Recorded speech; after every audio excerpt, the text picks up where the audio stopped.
we had a news conference, and they asked me the exact same question. I said, I disavow. Now, right after the program that we're talking about, and I thought it was clear, but we're talking about groups. I do have to know the name of the group, because who knows? I mean, they have to give me the name of the group. But right after, when I reviewed it, I put out a tweet and I put out on Facebook that I totally disavow. Now, everybody knew I did that, but the press refused to look at that. It was right after. And I disavowed then. I disavowed today on ABC with George Stephanopoulos. I disavowed again. I mean, how many times are you supposed to disavow? But I disavow, and hopefully it's the final time I have to do it. But if you look at Facebook and if you look at Twitter, right after the show, I put out a statement because I want everybody to be sure.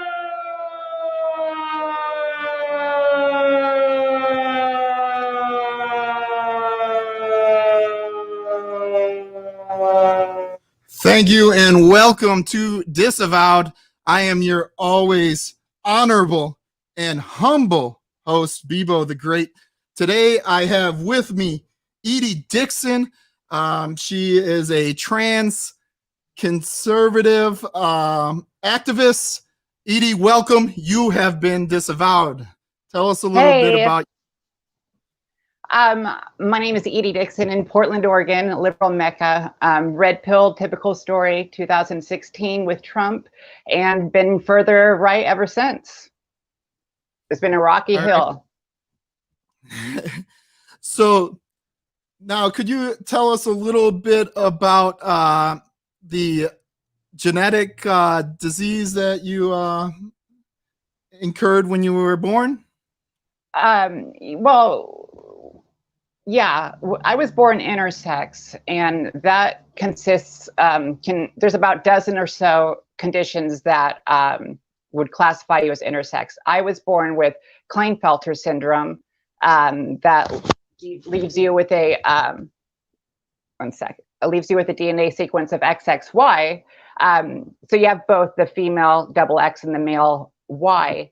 And when you're born with DNA of both gender, you're born with pieces of both gender, and you really can go either way as far as how you mentally feel.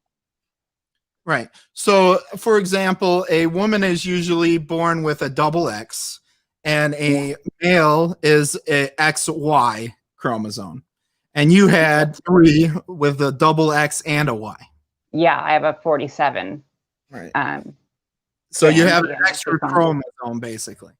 Yeah, it's not like Down syndrome, but it's a chromosome disorder. That Down syndrome is a chromosome disorder. Klinefelter syndrome is a chromosome disorder. I have one extra sex hormone, Right.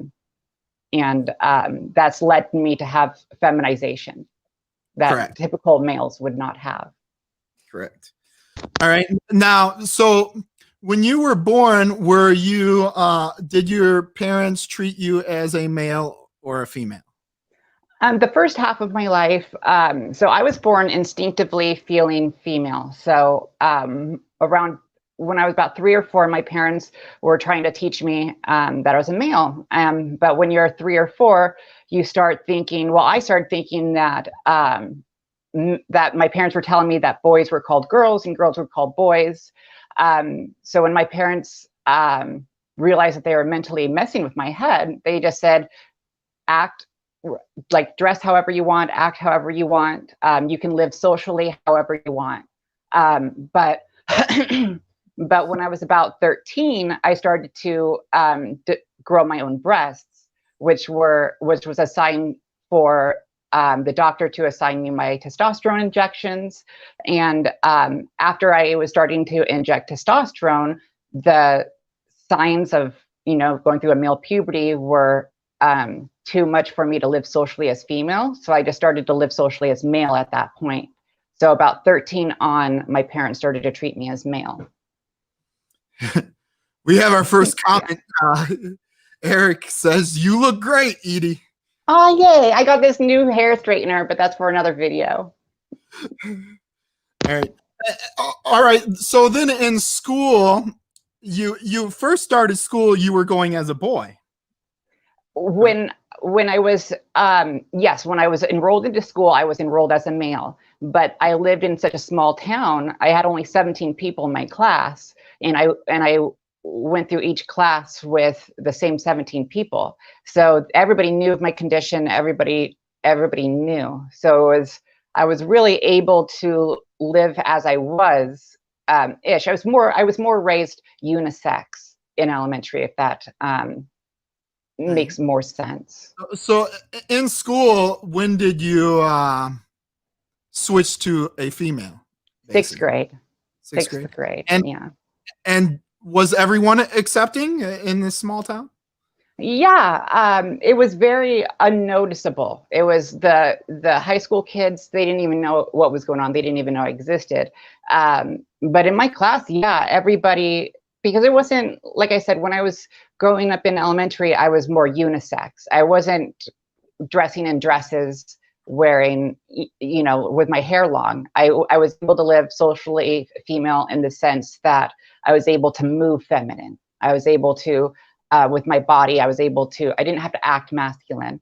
And I was able to dress more unisex. I didn't have to wear stereotypical male garments. I was able to get Barbie dolls as toys, and I was able to get female typical things as a child.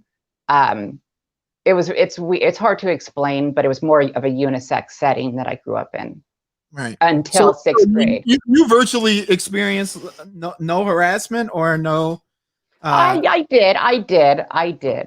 But I don't want it to seem like it was more than any other kid.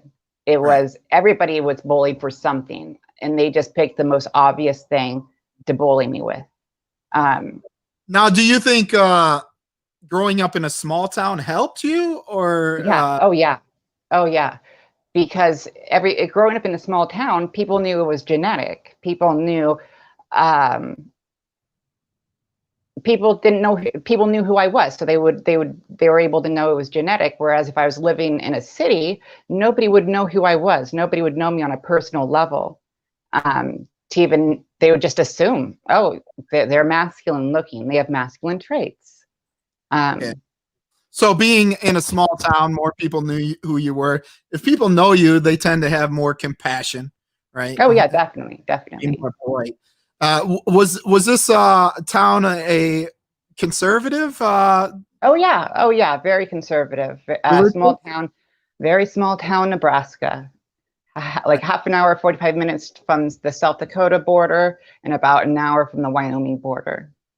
So saying they were probably Republican, or assuming, is probably accurate, more conservative. Oh, yeah. Mm-hmm. Right.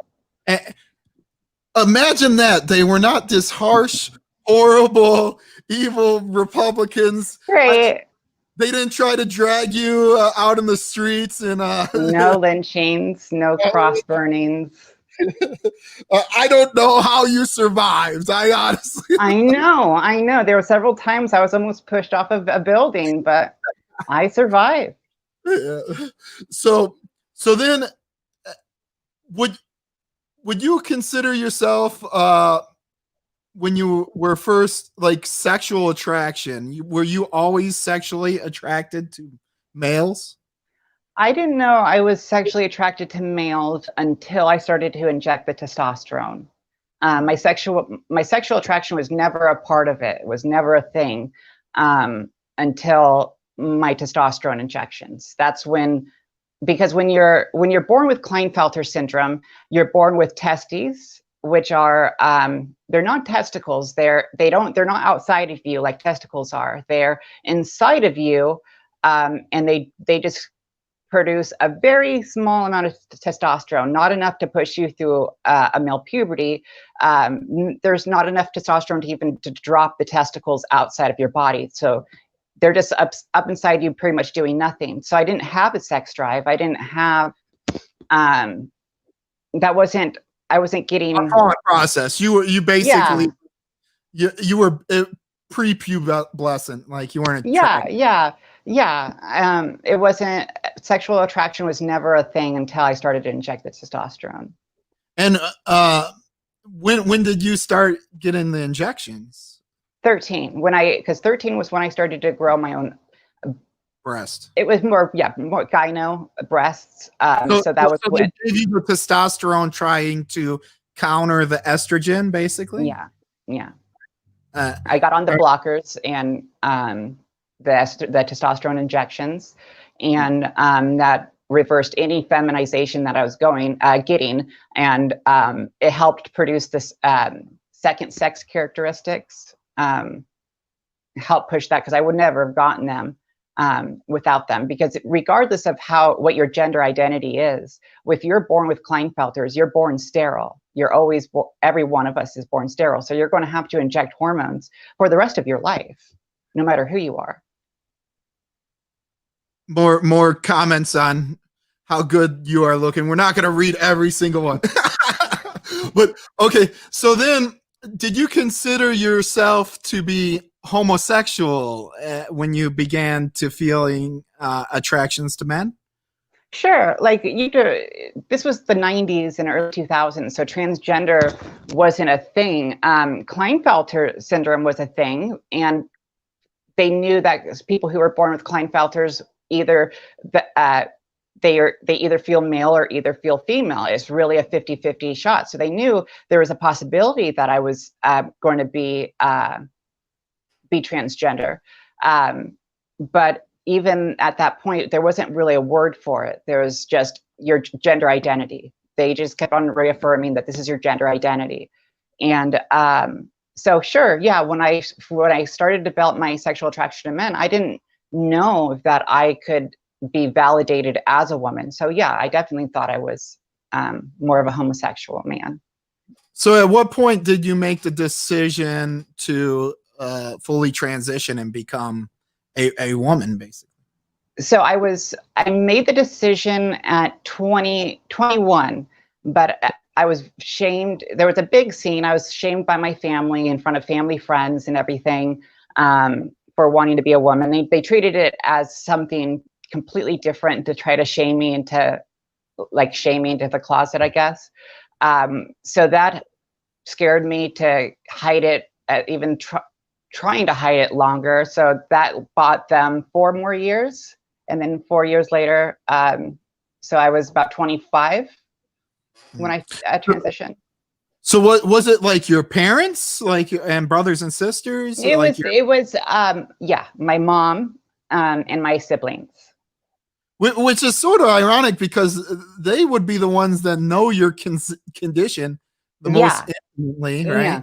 Mm-hmm, exactly. And this is why I only speak to one of my siblings still to this day. Only one has come around and talked to me. And my mom and my relationship is still very rocky, but they are this is a very sensitive topic with my family. But which is weird because I have a cousin who's also intersex, and I have an uncle who has Down syndrome. So chromosome disorders are very, very common in my family. So it's frustrating that that's something that you had no power over, basically destroyed your relationship. Yeah, and I have my own battles with it. Like, how do I know exactly truly what gender did God intend me to be? There's little things like that I still have a war inside my head with. So for them not to be supportive, I mean, I get where because they're in the mindset that you have a Y chromosome. You are a man, point blank. That's how you should live. That is it. They've listened to the doctors so long. They were listening to the doctors for so long that they're stuck on that.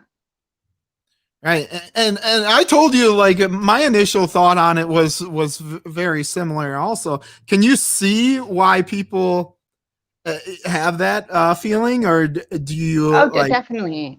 Well, I mean, everybody uses science for validation. And when you don't know somebody personally with intersex, and I'm not talking about my family's situation, I'm talking about your situation, people who don't know anybody with this disorder and are just now hearing about it. If the only thing you're going off of is science and the facts that we do have a DNA sequence of XXY, and because there is a Y present, by scientific laws, we are biologically male because that Y is present. So yes, I understand that is what you're going off of. But if you were to dig deeper in people with Klinefelter syndrome, you will see that it's very 50-50 on if we feel male or female. There's the percentage of transgenders who have Klinefelter syndrome is so high that it can't be ignored. And I've never had doctors who ignored it. Well, I honestly hope eventually you reconcile with most of your family, and that's a bad thing. But in this world today, politics can cause family not to talk. So you're not alone. Right. I'm just lucky that I have a conservative family. I'm just happy that I at least have that. So, okay, at some point, do you become involved in like the alphabet community? Mm-hmm. Oh yeah. I mean, during that time when my family shamed me into submission, and I went back into the closet and I started to self-loathe, I went straight to the LGBT community and started working in the gay clubs, and if I couldn't live as a female, I was going to do drag. So I became a drag queen and performing. That was my only outlet. But because I was performing in the clubs, I was getting drunk 3 to 4 nights a week. I was a pill popper. At a point, I got into like the opiate side of the drug world. It just got really bad. It got really bad. Right. You were basically in the whole club scene, And yeah. Well, I lived a very typical LGBT lifestyle. If I was to tell somebody in the LGBT scene who are active in the community this is my lifestyle, they would look at it as completely normal. But it's not. It was a very normal lifestyle in that environment. But in the real world, in heteronormative world, it's destructive. It's very destructive. Okay, at that point, did you consider yourself to be still conservative? No. I had never been conservative until the 2015-2016 election. I was very radical left. I was mad at my family. I resented them. I resented conservatism for pushing me into the closet. I was like, how dare you make my family science believers, Which is so ironic because the conservatives tend to get labeled as the anti-science. Right. It's kind of funny. So would you say that Trump is the one that started bringing you into the conservative fold? No. It was Black Lives Matter. Oh, it was Black Lives Matter. I do notice a lot of your posts. You do post a lot of identitarian. Oh yeah. Yeah. So do you consider yourself identitarian? No. I don't. It's a big part of my platform. Yeah, I would be lying if I said if it wasn't part of my platform, because as you can see, it's I guess in a way I do identify as an identitarian. Mm-hmm. There's not really a way around it. It's such a part of my platform that I would have to say I am. Right. But a racial identitarian though. You were involved in the LGBT community, and did you see yourself as identitarian then? No. I was I had no belief. My belief was anything destructive. I wanted everything that I wanted but couldn't have. I wanted it destroyed. I couldn't live as a woman, so I hated all women. That's how I lived. Everything I wanted and would make me happy but couldn't have, I resented it. And I wanted to destroy heteronormative society. If I couldn't get married and have kids, I didn't want anybody else to get married to have kids. So I demonized women who got pregnant and decided to keep their kids. If women if my friends who were biological women got pregnant, I would talk them into getting an abortion. I even shamed my own siblings. Sounds like you were very liberal. Yeah. I even shamed my own siblings for not getting an abortion. resentment and hatred, the pillars of liberalism. Yeah. Yeah. When you're a miserable person and you hate yourself, you will gravitate to liberalism. So now, how did the LGBT community treat you as you became a part of the conservative community? That's how my my career in conservatism took off, because the LGBT, the moment, like I didn't have to get fully red pilled for the LGBT community to completely ban me from the clubs, fire me, ban me from the clubs. I wasn't allowed to perform. They even sent me emails and messages that says, you are not welcome here until after the political climate, meaning after Trump is out of office. And that is when Andy Ngo, who releases all the videos for the Portland protests, he did an article spread on of me for the New York Times, which got the attention of Allie, the conservative millennial at the Blaze, and I started working with her show on LGBT issues and identity politics. Right. Now, how were you received in the conservative community? Oh, really good. Really, I mean, just like liberalism, there's degrees in conservatism. You know, you have your liberal conservatives, your libertarian conservatives. There's so many degrees, and there's just as much as there's more acceptance on the right, on the left, but overwhelmingly good, shockingly good, I guess. Yeah, I agree with that. Now, there's no doubt there's still some right wingers that are very harsh towards. Oh yeah. That's why I can't say that I was 100% accepted on the right. But I was never harassed. Like people have their opinions when I go to their territory. When I go to I'm the one who goes to their territory, so I have to accept their opinions. I'm going to have to accept. I'm going to have to take it, and I do take it, and I take it almost take the insults and the opinions almost every day. So I have such thick skin over it. So I really just sit there and wait, let them vent, and then I like, just FYI, I have Klinefelter syndrome, so it's just sneak it in there saying I'm not the biological XY male who decides to transition one day after being completely healthy. I don't know how people can transition after not having it lifelong. Because in my head, true transgenderism is people who are born like this, who are born instinctively thinking that they are one gender. People, I don't understand the type of transgenderism that people wake up one day and realize, you know, where it wasn't something they were battling with their entire life. I can't identify with that. Right. So basically, you don't support a straight male, like a stereotypical male becoming a woman. Is that correct? I wouldn't say I'm against it. I just don't know about it. I'm not saying it can't happen, because it happened in my situation when I was born with Klinefelters. I just can't speak on their experience. I've never been a biological male in their sense.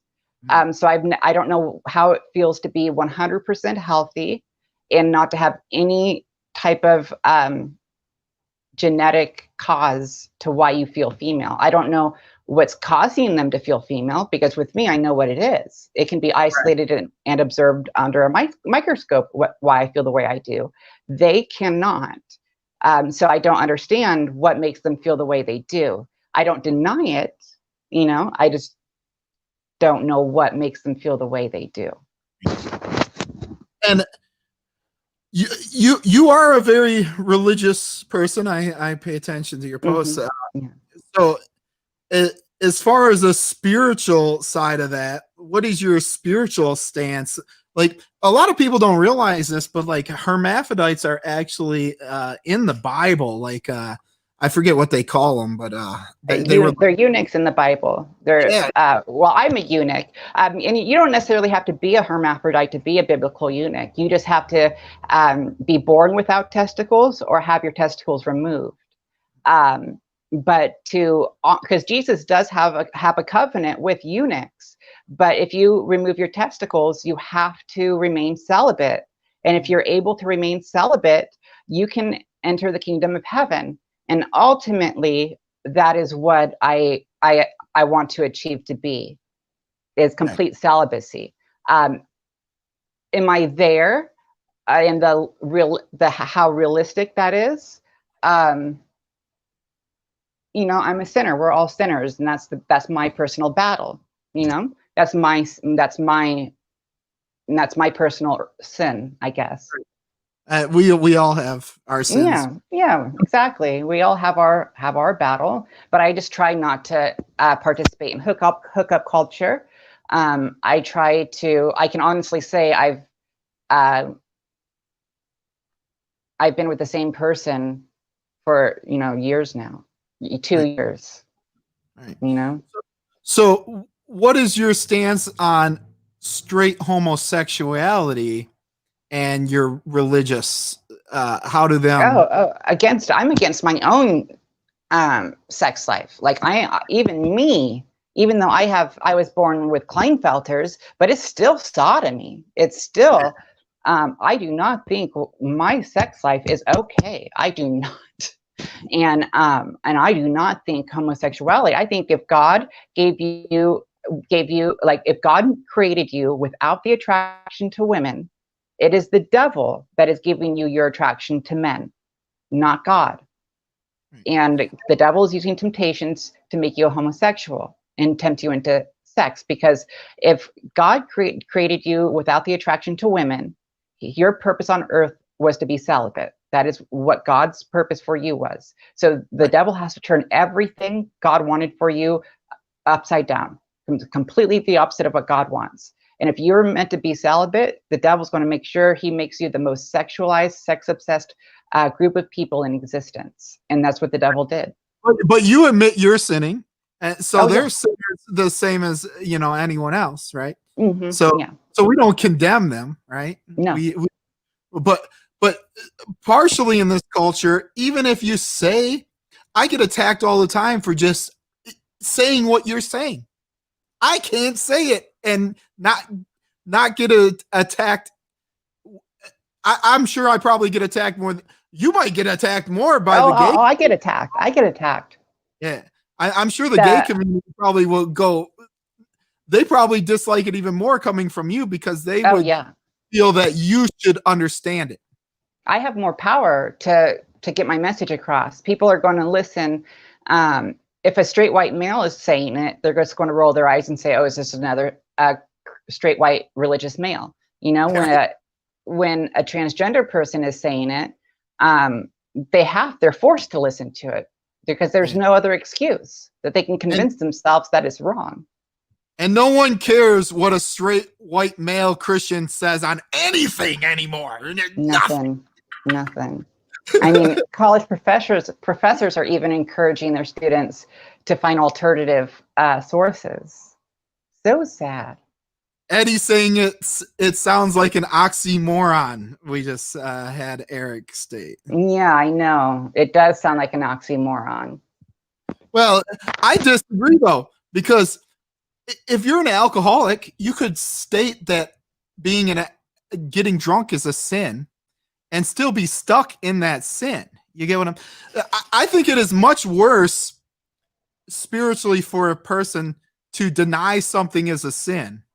The first step in recovery is admitting it, right? And admitting it's wrong. This is the perfect analogy, the best analogy. Right. But that's just how it is in our culture today. They seem to think that if you're partaking in something, that you have to think it's okay. Like, no, man, I'm an imperfect person. Like I get blasted all the time because I'm very religious, but I curse, right? I do. Yeah. And they come at me and they're like, "Oh, what type of man of God are you? You curse." And And then I try to point out to him, like, all the prophets in the Bible were not perfect people.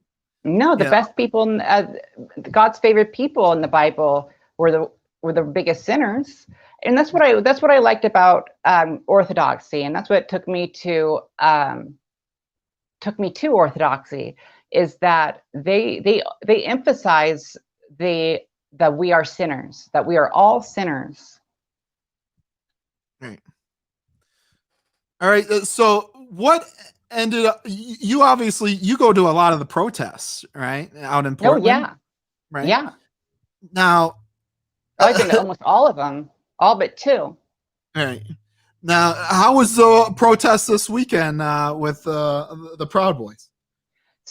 So I decided to skip the rally and just do the after party.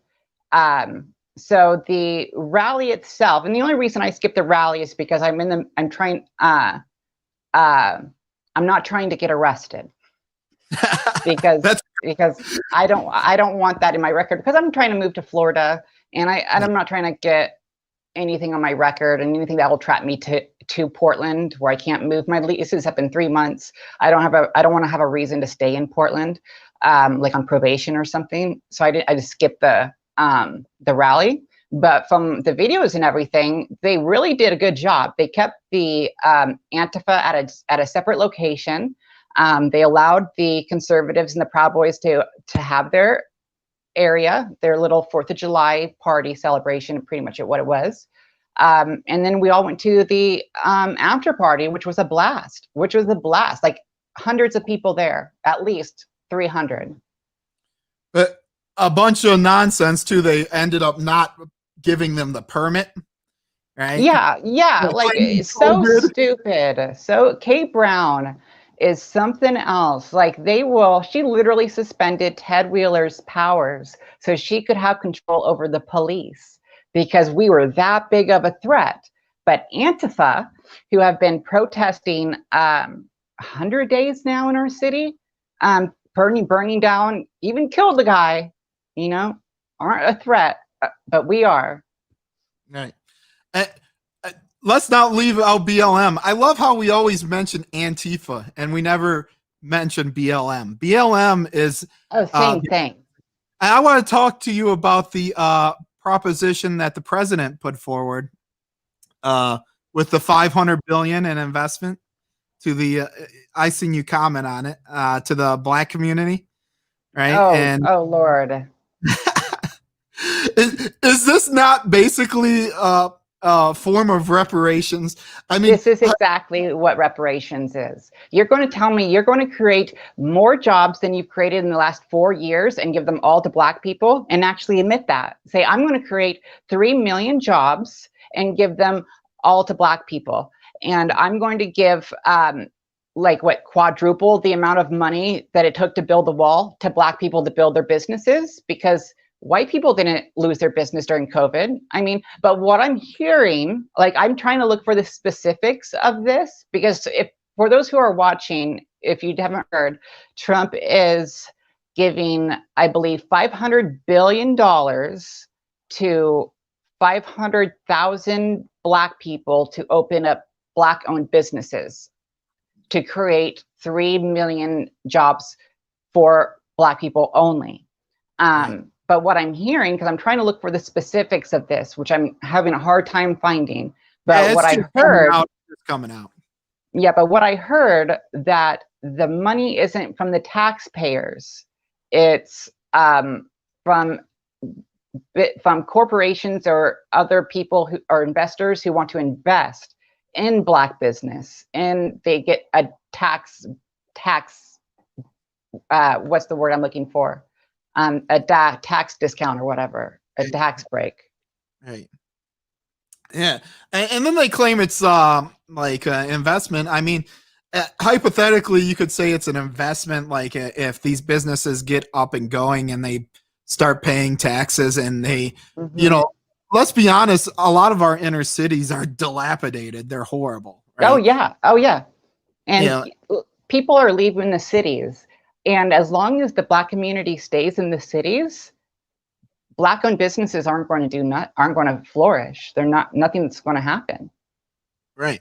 And I want the Black communities to be beautiful too. Oh yeah, yeah, yeah.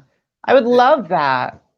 Yeah, I mean, I would love to, you know, I don't mind having, but like this philosophy that it's an investment is a little ludicrous. I don't think we're gonna really get the money back per se, right? But like I said, if it makes the communities better, I'm all for it. But I would prefer not to do it based on a race. Yeah, yeah. Well, especially that you have to realize that before 1965, America's Black community was what, 7% of the population. So the majority of the Black people who would be getting this money came here after 1965. Their families came here way after 1965. So these people were never oppressed. These are families that have never experienced any oppression. They came here. They came here during welfare was in existence, and they came here when we had the 1965 Immigration and Nationality Acts, which gives immigrants free business loans.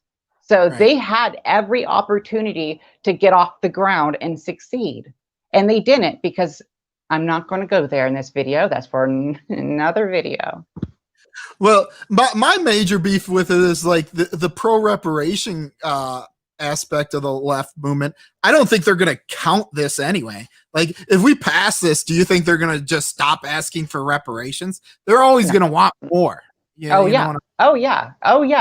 This is just them wanting more. This is why you don't create welfare, because they're just going to ask for more. This is them asking for more. This is all what it is, and they're going to keep asking for more.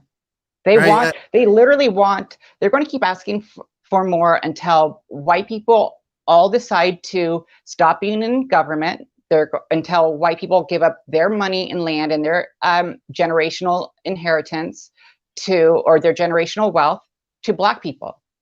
Until Black people are literally giving up everything that they've worked hard for and are literally the poor people, they're not going to be happy. They want all the wealth and all the power, because that's all what it is. And you know what else is ironic? I don't know if you saw, like, Bloomberg came out and he said he was going to pay for the fines of people in Florida so they could vote this next. I mean, the felons, right? And then what's so ironic is, like, Biden helped pass, I think, the 1994 law that basically made it harder and more standards on people going to jail for like 3 strikes and standard minimum jail sentences. So Biden basically like helped a lot of these minorities be arrested. His policies helped them get arrested. Now they want to pay for them to vote, and these felons are so naive, they'll get out and they'll probably vote for the very people that put them in jail. Oh yeah. It's like Democrats, like they're destructive. They don't build any of their voters up. They promote what's the word I'm thinking about? People who destroy themselves. Self-destruction. Well, they promote destructiveness. Everything is just like, there's no modesty and no moral that is being promoted in liberalism. Nothing is no morals is being promoted in liberalism. It's straight libertarianism plus big government. It's pro-degeneracy. Libertarian big government. Well, all what libertarian is liberalism without the big government. Right. I agree wholeheartedly. So sorry if any libertarians are watching. Oh, that's all right. The libertarians are not sweet on me a lot of times anyway. So libertarians, we all have an opinion about a libertarian. Yes. So are you going to be supporting the president this November? Oh yeah. I mean, yeah. It's not an enthusiastic yes. It's not me in a cheerleader outfit going, go Trump, go Trump. It's me saying, it's better than Biden. It's because I have said, there have been like the whole creating 3 million jobs for only Black people. There's been a couple of those things that made me call up my friend and say, I am not voting Trump. There's no way I'm not voting Trump. I've said that about 3 times, but then I get talked to my senses and realize that there are benefits to vote Trump this season. I actually do the same exact thing. It might be for different reasons, but Yeah, I mean, if you're not a Trump bootlicker, like people who actually pay attention to politics, and because there's NPC conservatives that just repeat what they're told. They don't really research anything. They just repeat what they're told. And those people they don't question anything. But people who actually research and follow politics have all questioned, like, what is he doing? Like, what is he doing? He's virtue signaling to people who will never vote for him ever. Yeah, I completely agree. And then he's gonna shed off a small sliver of his base that are not going.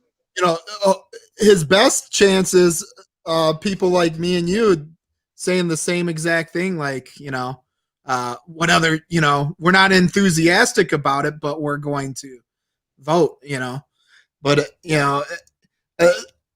the question is, he's trying to make a move to pick up a lot more of the minority vote is what he's basically trying to do. Oh yeah, that's exactly what he's doing. But what are the reasons why you've said that you weren't going to vote for him?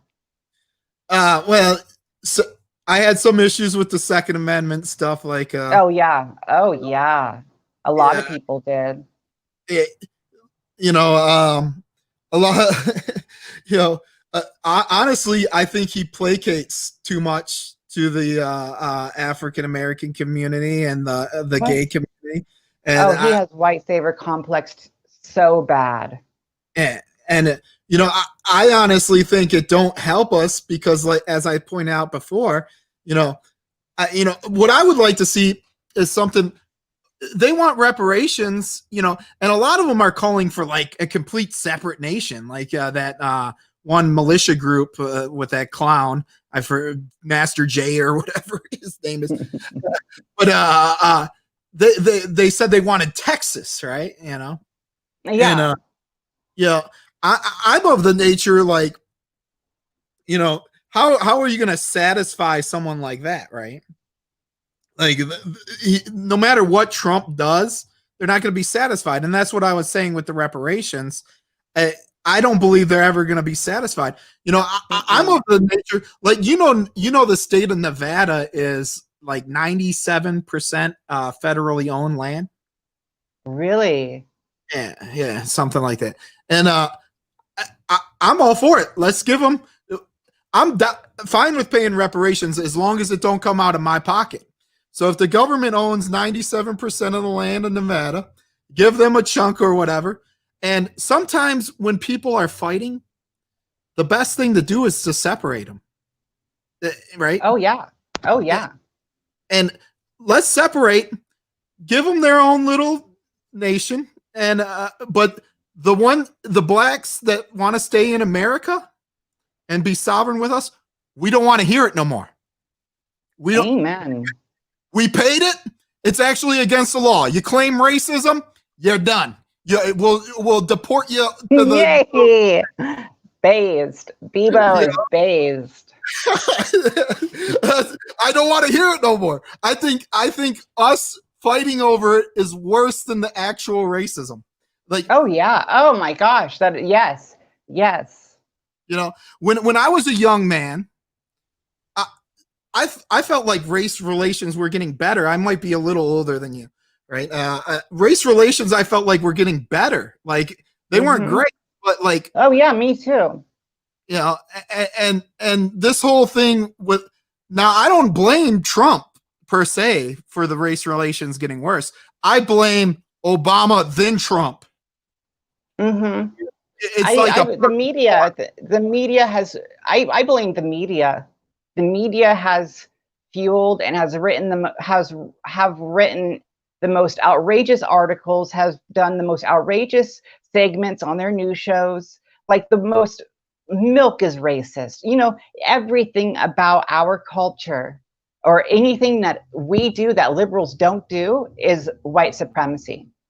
Yeah. Well, even like you admitting that you're an identitarian, they lose their minds.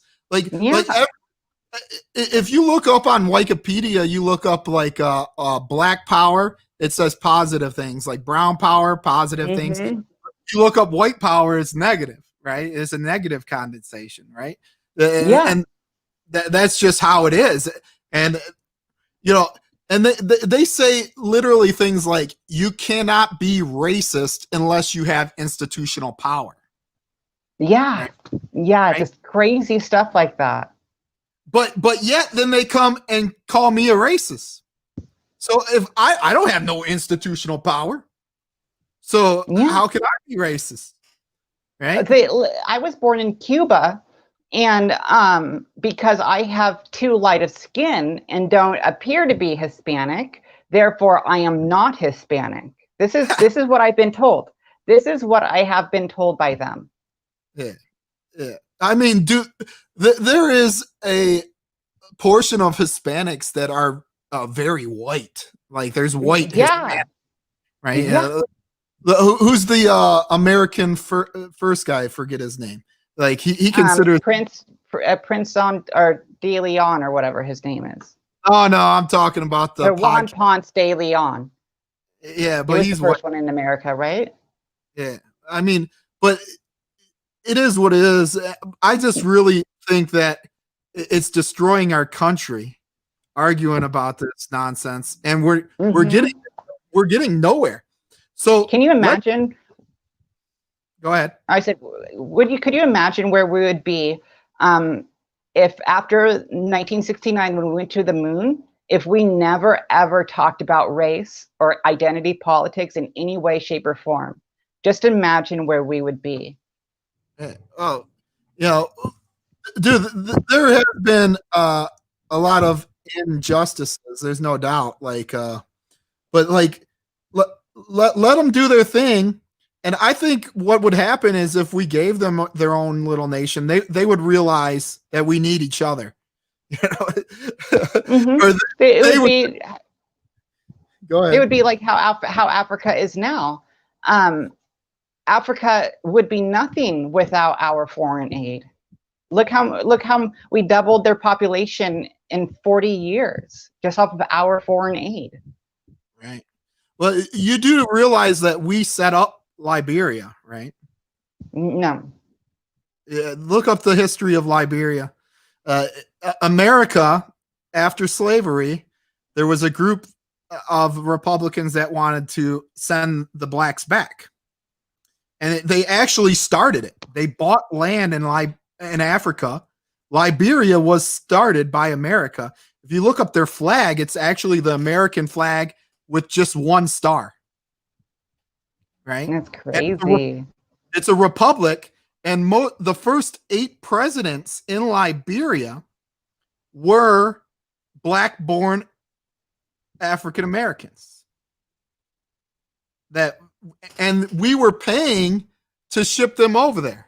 They set up a nonprofit organization and raised funds from people that did not want African Americans living here, and they were paying to ship them back to Africa. But back then, it was so expensive to send someone on a ship and send all their supplies. It was so they couldn't do it in mass. And as far as I'm concerned, if you didn't hop on that ship and go back, then you should be content. The problem is, see, they haven't forgiven us. If you forgive someone, you don't bring it up. Like, let's say you're in a relationship and your spouse or your significant other cheats on you, right? If every time you guys get in an argument after that, you bring it up, you haven't forgave them. No. No, which is weird because the Japanese literally had an atomic bomb dropped on them, and they've forgiven us. Right, right. I agree. All right. Is there anything that you would like to touch on? Let me think. Well, one of these times we're going to have to really dig deep in your knowledge in paganism, Oh, because that was so interesting. You have no idea. Like I didn't know any of that stuff. that we need another 15 minutes for paganism. But yeah, there's a common misconception. Like, I try not to talk about myself when I'm interviewing other people, But like, are you familiar with the Jefferson Bible? I am not. Everyone says we're a Christian nation, right? We were Mhm. formed on Christian principles, right? That's half true. There was a lot of occultism and paganism in America's setup and history. It's right in the Jefferson Bible is a Bible written by Thomas Jefferson, Ooh. one of our founding fathers, where he considered himself a deist, where he believed in God, a higher power. But in the Jefferson Bible, he took out all of the supernatural acts of Jesus. What do you say that again? He took out all the supernatural Oh, he took acts out. Why would he do that? because he basically didn't believe that Jesus was who he said he was. He Oh believed my in lordy. he believed in the figure of Jesus, right? And the man of Jesus. But I guess he believed like the acts, like healing and walking on water. He believed that to be like lies or magic or something. So he was a Jew? I do not believe it though. You have been, because I don't know. I don't know. I wish I could ask him. I know, because But- that sounded just like something Ben Shapiro would say. Right. Well, Shapiro tends to mock Jesus quite a bit. Yeah, So, quite a bit. yeah. So, but Did you see him mock Jesus on Joe Rogan? Oh my gosh, I got furious because he said stuff that was so easily debunked. right. Yeah. I mean, dude, I sort of accept it, and like, he needs to come to Jesus, and until he comes to Jesus, he's gonna, be that way. There's nothing you can do about it, No. It's unfortunate, but like, there's people out here like that, So, but yeah, but as far as paganism, I think what makes paganism really dangerous to me is that it's so behind the scenes now. Like, paganism is not recognized as a formal religion in any country in the world currently. no, I had no idea. Yeah. You would think Go that ahead. it would be. You would think it's the satanic, the church, like I don't know, is it the satanic temple or the Church of Satan? I don't know the difference. But if they're to be a non-taxed religion, you would think paganism would be. No, we signed a contract with them at the basically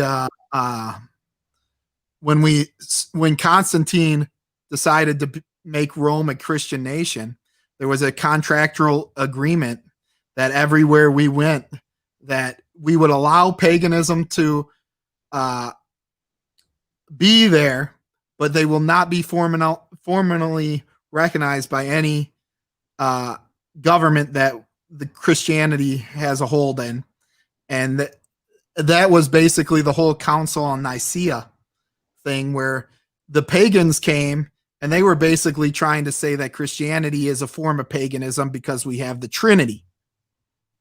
And we denied that. But as a peace offering, that's why you see the merging of Christian and pagan ideology and holidays, because we did that as a peace offering. But the agreement was like, basically, we'll allow you to exist. See, people look at the Crusades, and we didn't only go after the Muslims, the Christians, and the Crusades. We went after pagans, occultists, witches, everything. And the deal we met with the pagans was, we'll allow you to coexist. And pagan, the word pagan, do you know actually what it means? Mm-mm. It's a country dweller in Latin. And Oh, yeah. citizen is city dweller. That's where it originated from. And it flipped. See, the pagans used to run the cities in Rome prior to Christ. And the country people were just barbarians. And then the country people, the Christianity spread in the country. And then they couldn't stop it from spreading. It was taken over. And then Constantine had his vision. I don't know how much you know about that. He had a vision when he was in battle. And God came to him and said, if you become a Christian nation, I'll let you win this battle. And he won. And then he decided to turn Rome into a Christian nation. And then all the people, so you have all these pagans that are running this country. And now it would be like Trump coming in, like, hey, we're not going to be pagan no more. We're Christian. Now, all the senators and the congressmen of them days, representatives, you think they just took that lightly? Yeah, like, these are powerful people. They're not just going to switch to Christianity, right? So they made a deal. They made a deal like, we'll keep the peace, but you guys got to be in the background. You can't promote it. And Lithuania was actually the last nation to formally recognize paganism as a religion. All right, where can you be found? And just finish it up and tell us. Yeah, you can find me on Facebook at Edie Dixon. I'm usually the only one on there. Right now, I'm not really doing anything, so I don't have anything to promote except for my Facebook, Edie Dixon, under this face. Right. It was very fun. Yeah, I'd love to have you come on and talk about paganism. Yeah. No, we need to. I really want to go down that rabbit hole with you. Oh man, the pagans get really mad with me. They're not a fan. All right, it was enjoyable. Thank you for coming on. We'll do it again one day. Have a good night, you guys. Bye. Bye.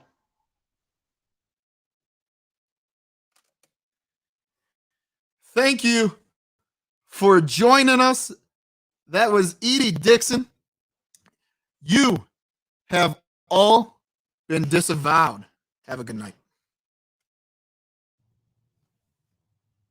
We had a news conference and they asked me the exact same question. I said, I disavow.